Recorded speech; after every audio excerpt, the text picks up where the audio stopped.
come with me and check this out. I am here in Texas, and I got an email from a guy, John, about another guy that passed away a few years ago, and they have a few airplanes that they need to find new homes for. This is one. Come here and check out this one. Oh, and by the way, the guy was an engineer at Lockheed Martin, and these are real models that Lockheed Martin used for different things. More about that later. You can see it's just insane all around here. Look at this one. This is a Ryan STA, also a build one. There are 4 airplanes. He actually had more. There's more in that room over there. It just keeps going. So we got the Ryan STA models everywhere. We have a build room here, which that's not Jim's stuff. His is in the next room over. Just the models. Look at the models in this place. It's insane. This is a Flybaby that he had. We're going to go over all these airplanes. We're going to see maybe if some of them can make some noise. I don't know what the story is. These are not Jim's back here, but they're still pretty cool airplanes. But I am joined by Jim's brother, Hayden. Hayden, thank you so much for coming out. So we talked back and forth via email, one phone call. You told me about your brother, his love for aviation. He had a few airplanes. I had to come check them out to see them. Maybe we see what we can do, maybe see some life in some of them. Who was your brother? My brother had a passion for aviation that became apparent even when he was a little boy. He started off with a little balsa wood airplanes, and at the end of his life, he was working on a space shuttle for Lockheed Martin. Gosh, that's so crazy. that spanned a long period of time in aviation. This was his first full-size airplane. Oh, this one was? This one, the Flybaby, was. Okay. And he probably put 500 or more hours on this aircraft and flew it all over this part of north central Texas and up into southern Oklahoma. But that was only the #1 airplane. Yeah. How many airplanes can you guess that he owned throughout his life? I'm going to guess that he probably owned actual airplanes that he could have flown himself. I'm going to guess maybe 6 or 7. Oh, wow. There were a couple of unpowered aircraft, but that was only because those were a donation to a nonprofit museum that he wanted to start, a 501c3 organization. And most of the airplanes that we'll look at today are aircraft that he actually flew at one time or another. Oh, wow. Strange, this one, if I understand the story, Jim actually owned this airplane twice. Is that right? Yes. So he bought it, brought it up here to Texas, flew it around for a little while, and then talked you into buying it. What happened was he bought it and flew the wings off of this thing. He was in this airplane constantly. He probably put 500 hours on it. But then he found another airplane that he just couldn't live without, and that was that Champ that you're going to be looking at. So he sold this to a fellow in Brownwood, Harold Stieber. And one day Harold told Jim, said, I'm going to sell the Flybaby. And Jim said, well, sell it back to me, because he didn't want it to get out of his orb, you know. And he said, well, I'm going to sell it to the first guy with the money. So that night, Jim called me and he says, hey, I want you to buy a Flybaby. And I said, well, you buy it. I really don't want it. And he said, I'm buying another airplane beside the Champ. And he said, I don't want it to get away. So the next weekend we went down, flew the Champ down, and I looked it over and bought it, and we flew it back. And the rest is history. But then I found my Cub up in Ohio, so I had to sell it. I sold it to a fellow, Vaughn Roberts, over in Godley. And Vaughn kept it about 4 years and got sick. And told Jim that he was going to sell it, so Jim bought it back. And we brought it over here and parked it, and this is where it's been sitting ever since.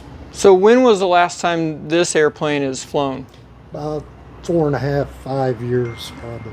Okay. And did this other gentleman, Vaughn, do any changes or anything since your work to it? No. Okay, so this airplane is just the way it was when it left your hands. Right. Interesting. Except it's dirtier. You know. Well, sure. What do you think, and I know that you never really know till you tear into it, but what do you think it would need to be able to fly again?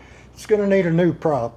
Now, what happened was when Jim parked it, it had a Cincinnati propeller on it. Mm-hmm. Well, he parked the airplane and he was flying a Pete Paul at the time. And so one day we were out there hand cranking it and my fingernail dug it. It had dry rot. So we took the old prop off, gave it back to the original owner of the Pete Paul because he wanted a wall hanger. Jim took the Cincinnati off and put it on the Pete Paul.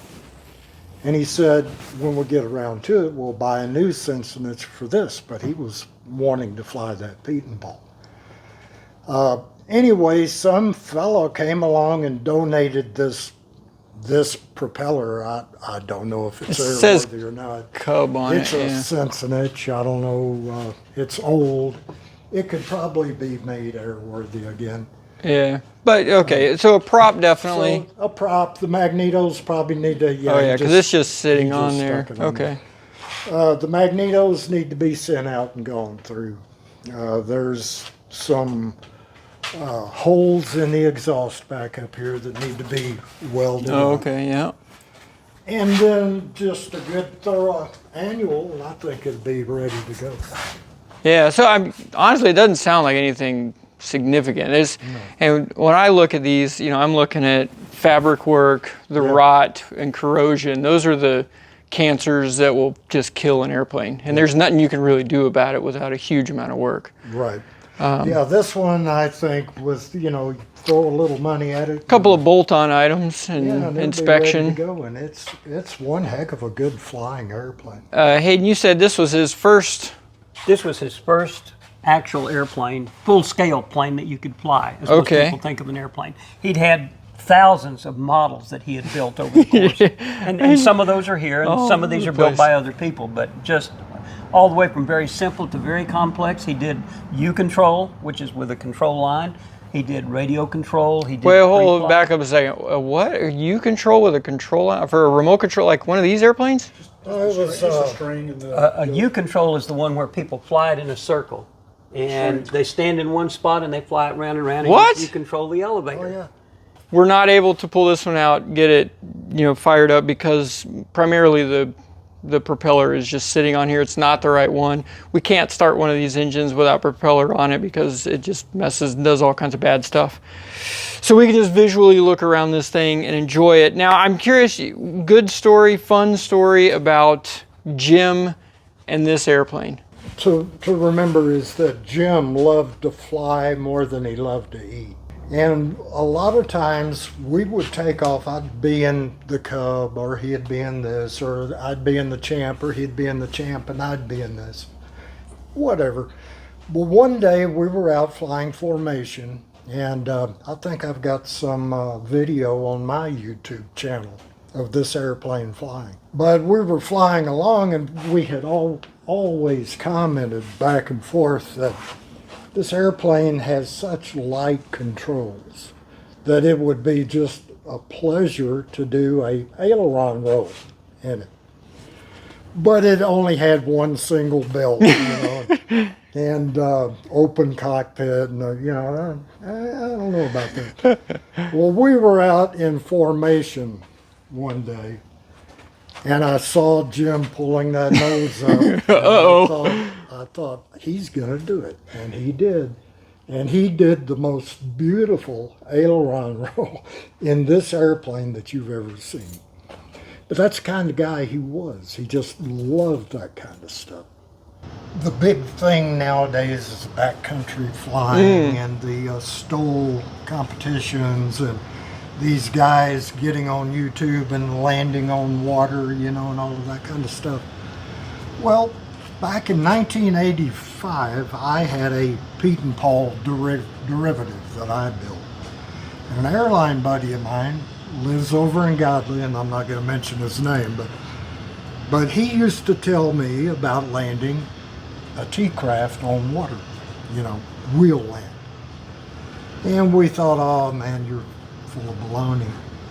So we were out in the Peaton Pole one day, and there was a stock tank down there, and he peeled off and did a wheel landing on it. Well, I was telling Jim about it. I can say we all know where this is going. And so one day, Jim and I was in something, it may have been his champ, and he was in this, or I may have been in my cup. We were out over Benbrook Lake, right out here. And Jim peels off and he's going down. I thought, what in the world? And he flew right down there and did a perfect wheel landing on that water in this airplane. Oh my God. Wow. Skimmed probably 200 yards and then back up. Wow. Okay, we got this one, and then in this room over here. Now, any of these models in here, Jim's? These, most of these belong to the museum. Okay. Jim was responsible for getting the arrangements for Lockheed to donate those models to the Time to Fly Museum. And some of these other models. Like Are you talking like this F-16 here? Yes, like the F-16. Okay. And, the other one over here. But also, you see some of these VTOL models, this one over here, and there's some more over on the other side over Oh, there. yeah. Those VTOLs over there, he would help Bell design those. Yeah, and such. There that were some engineer named Warnicki. And there were some concept models they were working on, and they kept getting a little bigger and a little bigger. The bigger one is over there in that little alcove over there. On the other side Let's over go take a look. And Jim didn't actually own this because it was donated to the museum, but Jim flew this Peaton Pole right here for quite a while as well, until he sold it. But you can see they kept Oh, wow. they kept getting bigger What? and bigger models. Look at that And thing. he's got some pictures of this somewhere flying tethered. What? Oh, yeah, because it, I guess, started. Oh, I see there, the Yes, smaller yes. model, and the mock-ups, and then it gets bigger and bigger, and then, I mean, it has a gas engine in it, so it looks like it might actually, should have been They made, flew 'em and kept getting little, like I say, larger and larger. the strings on it to show the airflow over the airfoil and stuff. Jim actually flew this thing. They had it tethered. I don't know how high they got it, but it was, you know, tethered, he told me. But he And- said it was basically fairly unstable. But is it a Lockheed Martin prototype? This was when he was working for a aviation engineer named Ken Wernicke, Okay, and Ken was developing VTOLs of various kinds. gotcha. Okay. Wow, that is I neat. think Ken was one of the engineers responsible for that Osprey. Osprey. Working on the Osprey. Oh, very neat. And that Staudiker right there, The red airplane up there? yeah, Jim designed that model and was kitting, actually making kits and selling kits to that airplane. Oh, wow. Because that looks like all of the real hardcore aerobatic airplanes that you see today. Yeah. Wow. And then the big F-16 back there, that another mock-up model. Right there. From Lockheed Martin. Golly. Yeah, you got to have the Texas flag on the. They had that model at George Bush's first inauguration or second. Oh, so this was at George Bush's inauguration. Oh, wow. Man, that is just neat. Oh, goodness. All right. Lead the way, gentlemen, and I'll follow you around. This belongs to Hayden. This is a Schweitzer 126, and its claim to fame is that it was owned by Neil Armstrong at one time. So this one, to me, is got one of the more fascinating stories behind it. Walk me through the story with this airplane, what this airplane was, and I guess why it's sitting here. Why it's sitting here now. There was a gentleman in the Carolinas that really admired this aircraft. The original aircraft or aircrafts were built back in the late 30s. And in fact, just preceding World War II, the Army Air Corps bought some and put a different engine on them so it would be a trainer. but most people like this with an inline engine, very clean cowl and all. The gentleman in the Carolinas that built this was a friend. It's made by the Ryan Company, the same people that produced the Spirit of St. Louis. The gentleman in the Carolinas that made this airplane became friends with the publicist for the Ryan family and got a set of the original blueprints. So this aircraft was actually built from the original blueprints of the Ryan STA. Jim, when he saw it for sale, had to have that aircraft. So he made a trip out to the Carolinas. I picked him up and we went and looked at this airplane. I called him later.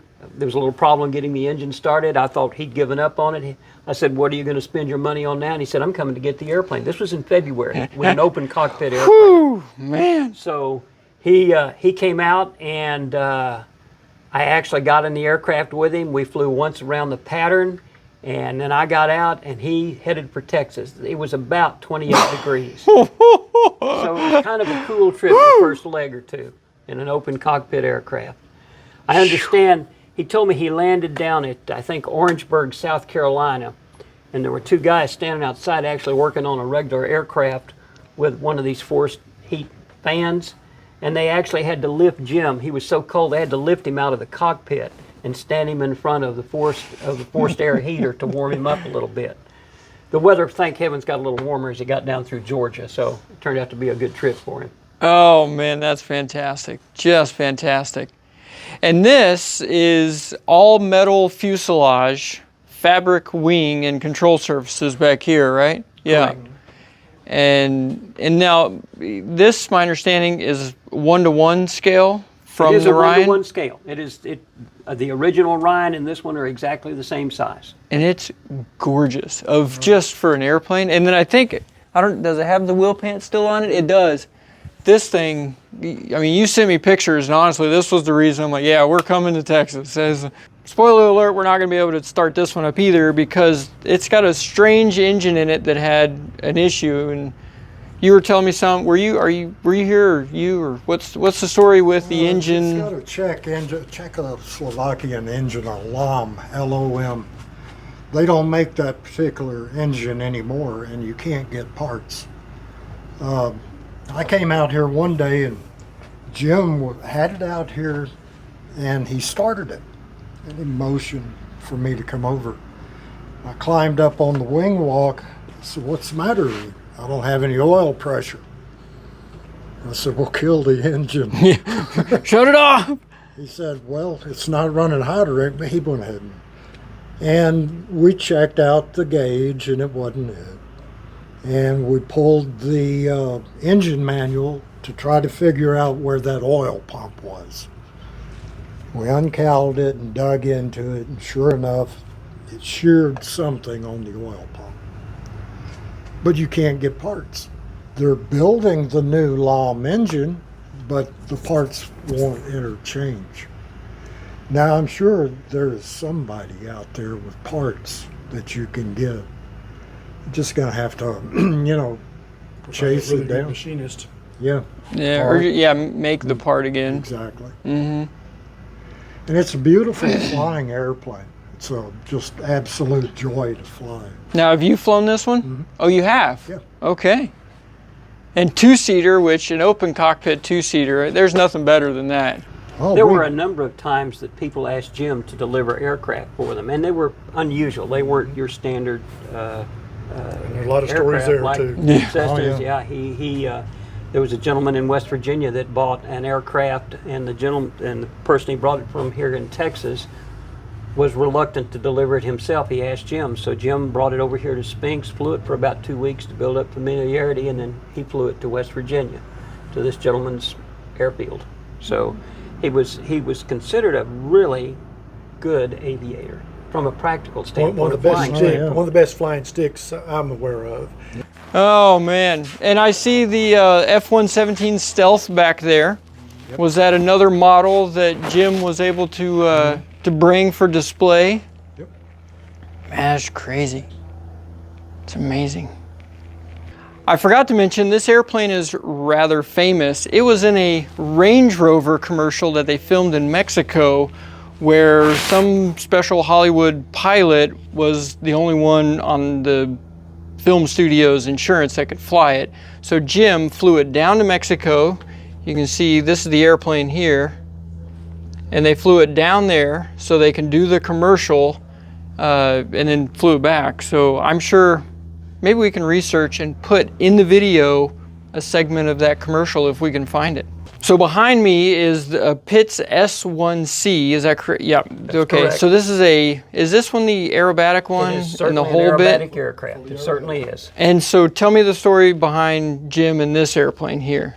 This was an aircraft that was built from plans or a kit, Mark. Plans. It was a plan-built aircraft. A gentleman up in Arkansas built it, and I think because he no longer had a valid medical certificate, he could not fly this aircraft anymore. And Jim went up to Arkansas and picked up this airplane and flew it back. And he liked this as much as this was the last aircraft of all of several we've looked at. This was the last aircraft he was flying. So we've seen 1, the Flybaby, 2, the Ryan. This is not part of the 4. This was an extra bonus one. And then across in another hangar, we have a Stinson 108. And then at a completely different airport, we have a Aeronca Champ. Is that right? That's correct. All right. Well, let's go take a look at the Stinson. Stinson. And I think this one, we'll have to see. I know it was in the middle of inspection. Mark, I'll be by tomorrow. Oh, there's more. I'm not sure. Oh, there's really. something. What's that? Right. Sir. Oh, there's the engine logbook. Going down. It's just This is more engine stuff. Aircraft engine. You end up going. Oh, the plans. Whoa, look at that. 38th Street. Come on. You'll be looking. Trying to be right very at- gentle with look this. Straight down the street. Whoa. There's a fence. Look at that. Fence. There's a nice other fence That is just cool. That is neat. that you'll be driving along. Then you'll have a chain link fence. There'll be a gate. And I'll open up the gate for you. I'll get the floor. You'll see. It'll say EZ. I don't want to open it up anymore, but oh yeah, that's the engine there, side of it, front view or back view, I guess. Wow. Right through this way.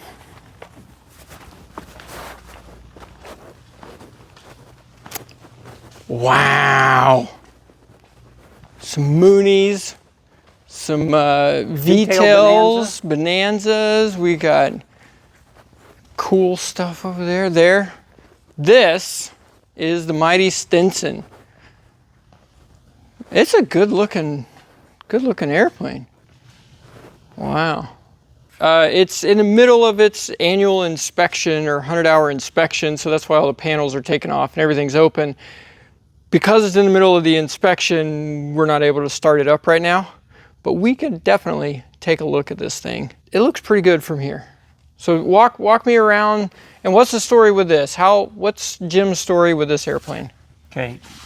There was a member of the local EAA chapter named Jim Peterson, who was a real craftsman at rebuilding and restoring aircraft. And he restored this aircraft. Unfortunately, he became ill before he could really enjoy it, and the aircraft was purchased from his estate. It was flown several times, and then not because of any deficiency with the aircraft, other things happened, and it just hasn't been flown in a period of time, and that's why it needs to be fully annualed right now.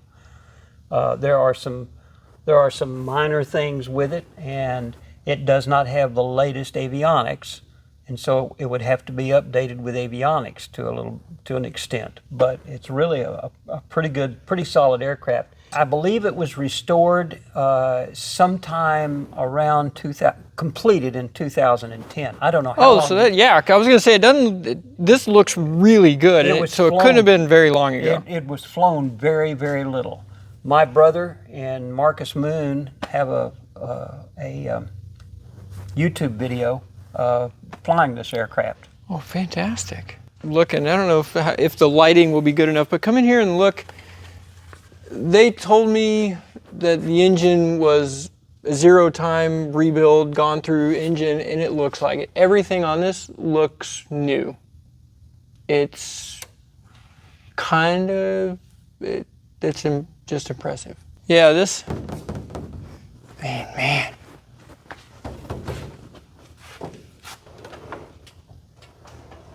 Those smooth flight controls too. Very smooth.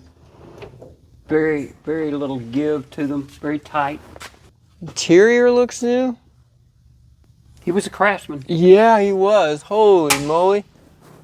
Just looking up all the hardware, the cables, the frame, the bars that run inside. Look at the instrument panel. Beautiful work on the instrument panel. Yeah. Oh yeah, I see what you're talking about, the avionics, yeah. Yep. The avionics is going to have to be updated.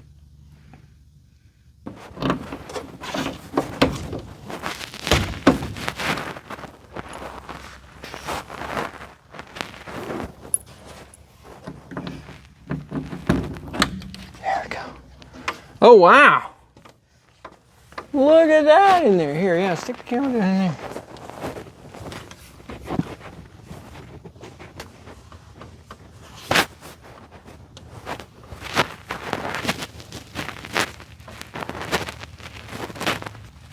Oh wow, fabric up to metal. Metal here, yep, and metal there, okay. Wings, okay, yeah. So these, fabric. There were some where the wings had been metallized, covered with metal, but on this aircraft they're still covered with fabric. Oh yeah, feel how that's light. Man, that just moves so good.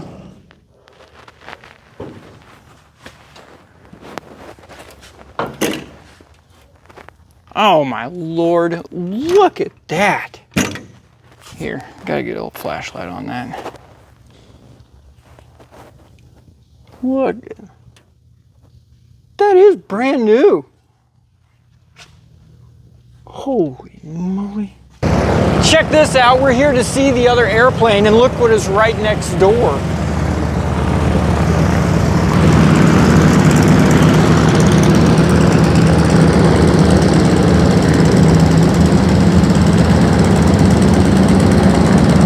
Quick glimpse inside the museum that's right next to where we're going to check out the Champ.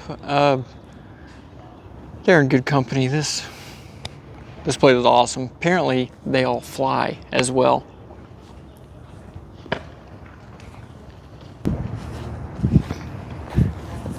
Hello? This is Paul, and he was a good friend of Jim's as well, and we're here in his hangar where he's got a lovely 320 that I'm going to see if I can't negotiate, maybe try to get off his hands. Is that possible?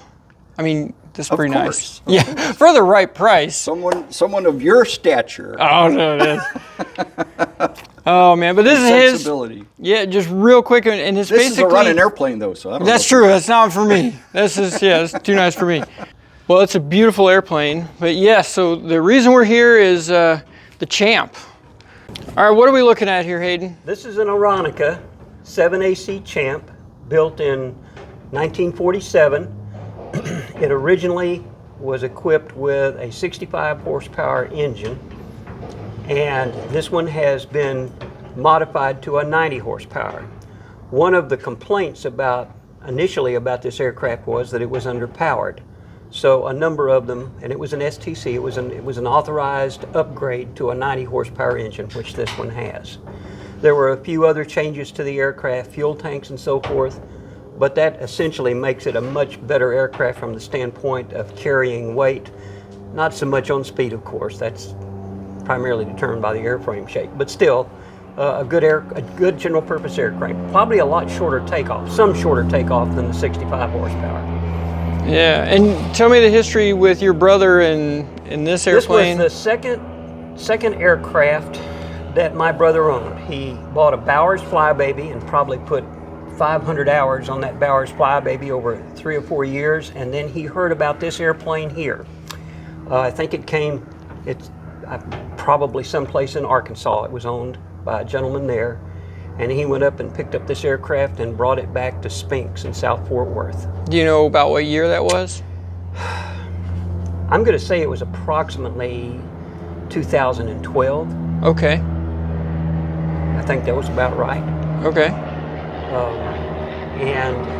There's been very few changes to the actual aircraft. It is a non-electrical system aircraft, and by that I mean, of course, it has magnetos to provide spark to the spark plugs, but it does not have a generator or an alternator for radios or lights. This aircraft has no lights on it, and so when you travel with this, if you need radio communications, which you do most places now, you have to have a handheld or one strapped to your leg, or however you've got a portable system. Yeah.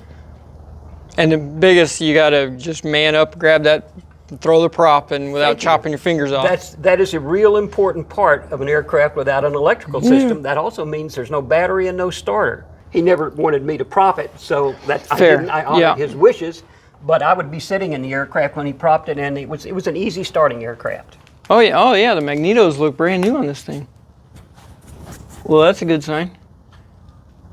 And the cylinders, the orange band on the bottom, chrome cylinders, so that means there's very little rust, if any, on the inside. 90 horse. So what would it take for this one to fly out of here from what we know about it? It would take, to fly it out with a ferry permit, it would take just a good general inspection of the aircraft, the control surfaces, the control cables, throttle cable, probably an inspection of the fuel system to be sure. And when was the last time this one started or flew? October of 2019, I believe, is what we've decided. Okay. And anyway, the late fall of 2019, and it flew over here from Spinks. Okay, 4.5 years roughly? Yep. All right. Okay, well, yeah, let's, in any other history, and you said you had reviewed the logbooks and found some interesting history with it, is that correct? All right, well, come on over, I want to hear some interesting history stories. I might add that it does need to have, with a 90 horse, it is supposed to have one additional fuel tank installed. Mm-hmm. And when this aircraft is sold, it will come with the hardware and the extra fuel tank. Yeah, we found that over there by the STA, and it had the STC paperwork sitting on top of it as well, and it matched the fuel tank. So it's not like you have to go out and try to find this stuff. It's ready to go. Yep. But so there's still a couple of things to make it fully compliant with the 90 horse upgrade, but we think we may have all the stuff that's needed. It just needs to get done. Correct. Yeah. It needs some TLC, as we say. That's right. These are fantastic airplanes. And with this 90 horse upgrade, that makes it a really great airplane. This airplane started its history at the end number 6030 Tango in the late 90s. A gentleman took an airplane that had probably been involved in an accident and bought parts and pieces, put it together, took it to the FAA. The FAA said, okay, we're going to start it off as an experimental. We're going to fly it. This one? Check it out. It started as an experimental. And, interesting. And then a little while later, they stamped it as a normal type certificate. Oh, wow. So it was normal type certificated, something happened, and then rebuilt out of other things, other champs and stuff. A Franken airplane, if you will. Yeah, parts planes and stuff, yeah. And then they said, okay, experimental, put some hours on it. Right. And then a little while later, it had an incident again, another incident. And so it was down. And then about the time Jim bought it, there was another incident, I think, and then that's when the 65 horse engine came out and this engine went in, the 90 horse. Had a prop strike or probably something. Yeah, that took that other engine out. Ground loop or something. But I think Jim bought it with a 90 horse in it. I think it came as a 90 horse. Okay. All right. There was an off-airport landing with this aircraft after Jim bought it. And then Jim off-airport landed it as well. And there's a report on that in the books. Oh, okay. In the records. All right. Do we know what year that was? I I would have to look at records. I'm not sure. I can't remember. Well, you were just looking at them. Do you remember what year that was? 2004, I believe.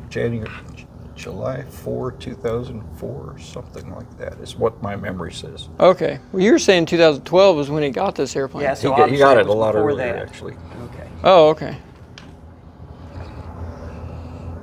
So, yeah, July 4, 2004. 4th of July. My birthday. There you go. Is it really? Oh, that's pretty neat. Neato, neato. All right. Well, so we got complete airplane. Needs to be gone through for sure. We do have records of all this with engine logs and airframe logs all the way back to 90. Is that right? Or well, whenever the 97. When the new FAA airworthiness certificate was. Stamped it as a certified aircraft, regular category. Right. Yeah. Okay. Yeah. Let's take a peek around it.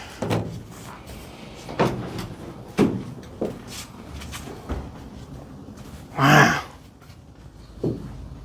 Boy, it really is not a whole lot happening in here. Simple. We'll put in the comments for those people that know these Aranca champs really well. What's the story with the pilot? Is single pilot, are you able to fly in the front or in the back? What's the story with that? We'd love to hear. I mean, basic stuff, man. It is what it is. I'm not buying all of them. So the ones that you are interested in, I'll put your email down in the description, and then you can just contact him directly. Help us find these airplanes a new home so they can go to somebody who's going to care for them, bring them back to life. I would love to, but I don't want to take it from everybody. I want to share the love, and I frankly also don't have the room and the space to put them for 4 more projects. With that being said, such a pleasure, Hayden. Sir, thank you so much. Thank you so Appreciate it. much. And EAA, if you don't already know them, check them out. And here's a little bit of video for Jim. Fly west, brother. Blue skies and tailwinds. More than welcome, and anybody that sees this and notices the red and white check doors there, that's the Chapter 280 meeting area. There's lots of airplanes and displays in there, and a good place to eat cheeseburgers on the second Saturday of every month at noon, so you're welcome to come.